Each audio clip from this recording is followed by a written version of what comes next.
lemon meringue pie. Woo. He's so hot on my hand.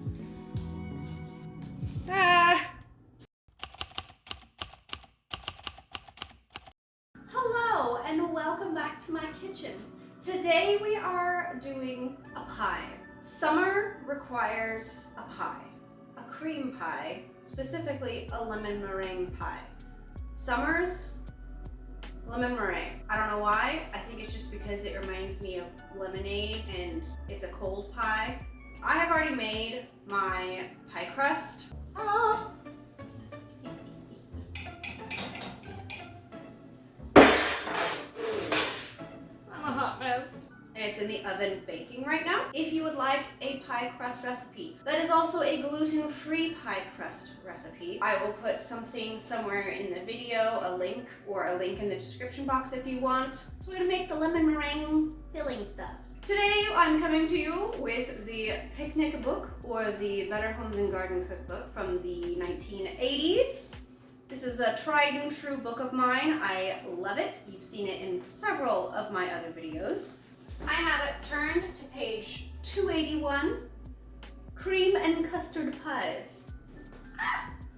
Real quick before we jump into the video, you can make a cream pie with either a double broiler or just a medium-sized saucepan. If you don't know what a double broiler is, it is 2 pots. One you're gonna fill with water, and then you're gonna put the pot on top, and you're gonna get the water to boil, and then that's how you cook a cream or melt chocolate or whatever. Usually I make cream pies in this, but today we're gonna do just the medium saucepan to show that, you know, if you don't have a double broiler, you can still do this. I have made pudding, which is pretty much the same thing. I've made pudding in this without burning it, so we're gonna try it this way. Use what you got. All right, on to the video. Okay, so first up is measuring out all of your ingredients. I actually did that this time. Usually with cream pies, you gotta move quickly, so I do find it easier to measure beforehand. Here I am squeezing 1/3 a cup of lemon juice. All right, let's see.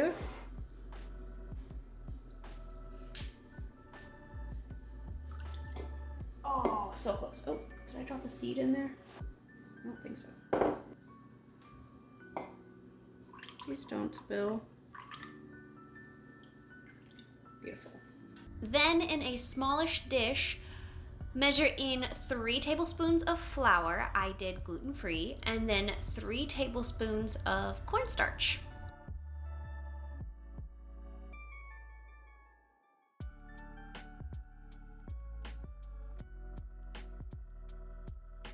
Then you are going to separate 3 egg yolks from their whites. I put the whites in a bigger bowl and the yolks in a smaller bowl, and then I set aside the egg whites for the meringue later on.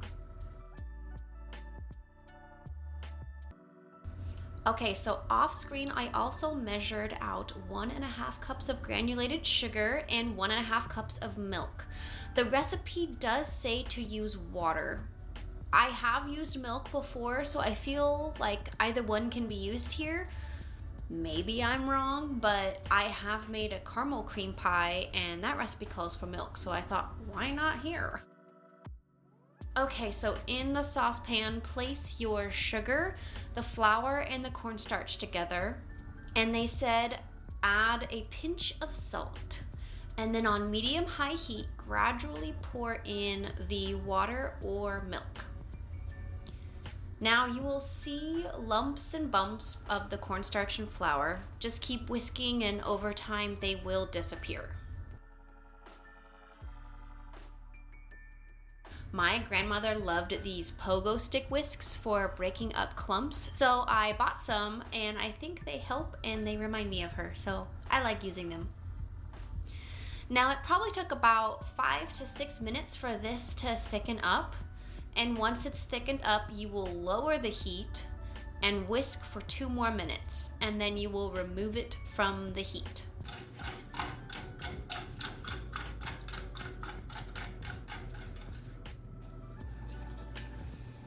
Woo.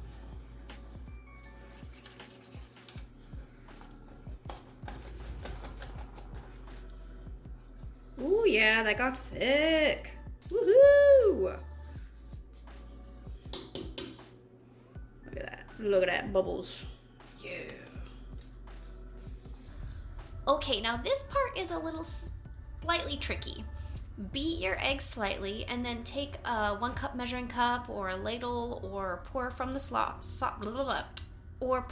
saucepan, and you're gonna pour very slowly some of the hot mixture into the eggs while continually whisking, because you do not want the eggs to scramble.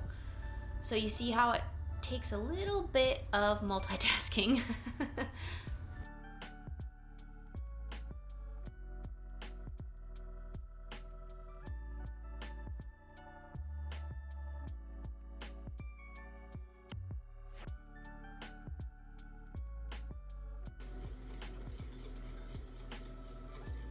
Okay, so those are good.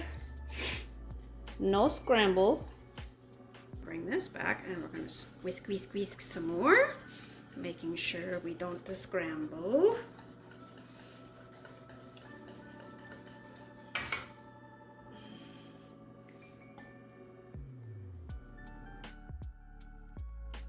And like I said with a very weird accent, slowly pour the mixture back into the saucepan, stirring continually. And then you're gonna bring it to a gentle boil. I had it on medium-low heat. Then remove from heat again and add in 2 tablespoons of butter. Melt the butter and then slowly add in your lemon juice.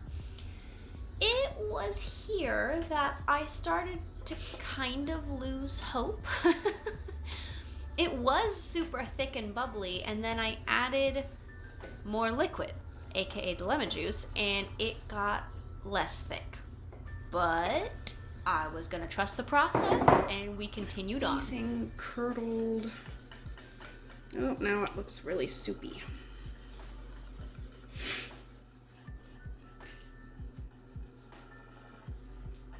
Okay.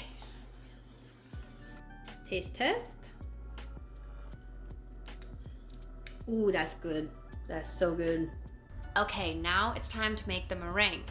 My go-to is this Betty Crocker picture book in the pie section on page 316. This I also like to pre-measure. In a small little bowl, measure in 6 tablespoons of granulated sugar. Ah, dang it. 3, 4, 5, 6. And 1/4 teaspoon of cream of tartar and a dash of vanilla flavoring. So you're going to beat your egg whites on high until they are white and foamy kind of looking. Then slowly add in your sugar. And it was also at this time when I noticed my meringue was not fluffing up like it normally does. Okay, so, well, what you are looking for are stiff peaks when you remove the beaters. They were stiff, but not as fluffy, so I decided to stop because I was afraid of overbeating them, which is another way of flattening your meringue. So in this case, if this happens to you where it doesn't get super fluffy, it will still work, and I'll show you how to make it look all fluffy and beautiful. With a big spoon, I glob it onto the cream filling here, and you swirl it onto the crust so it connects with the crust, and then you will make swirls with the meringue so it looks all wispy.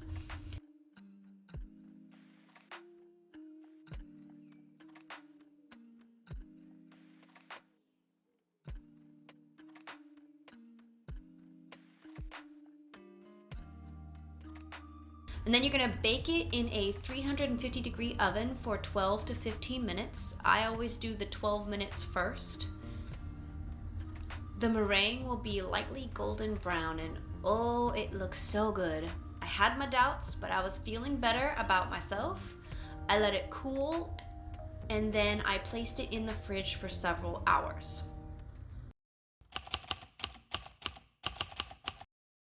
Okay, so several hours had passed and I was very anxious to dig in. I will tell you right now, I may have needed to wait a little longer. I'm not sure. My little heart became sad once I plated the piece that I am attempting to cut out. It did not solidify. I am bummed, but you know what? It tastes amazing and I had fun. And that's all that matters at this moment. At least that's what I keep telling myself. I'm not sure what I did and why it didn't solidify. If anyone has any suggestions or comments, let me know. I'd love to hear them. But I mean, it tastes lemony and gave that summery vibe that I was craving. My husband was happy, so it made me happy, but we did judge it quite a bit. Anywho, thanks for sticking around my little vintage corner of YouTube. I hope you have a wonderful week, and I will see you on the next one. Bye! 1, 2, 3, yeah! Starting to get thicker. He's so hot on my hand. I'm still filming. Never understood why pouring hot into egg yolks was always a smart idea. Oh, it's so loud.